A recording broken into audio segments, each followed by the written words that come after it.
প্রায় সকলের কাছেই ছাতা আছে এবং জলের উপরে যে জলের ফোঁটা পড়ছে তার মানে বুঝতেই পারছেন যে বৃষ্টি কিন্তু খুব একটা কম নেই।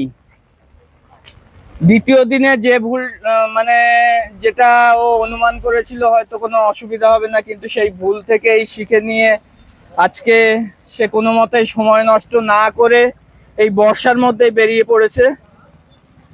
বেরগুম কালী মন্দির থেকে বেরিয়েছে, বেশ কিছু সময় হয়ে গেছে, এখনো জল কাদা কিছুই মনে নেই তার।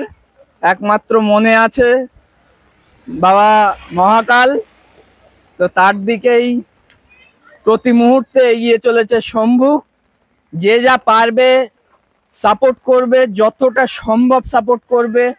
আমরা সকলে আছি শম্ভুর সঙ্গে এবং যারা ভিডিওটা দেখছেন সকলের কাছে রিকোয়েস্ট থাকলো শম্ভুর পাশে থাকার জন্য।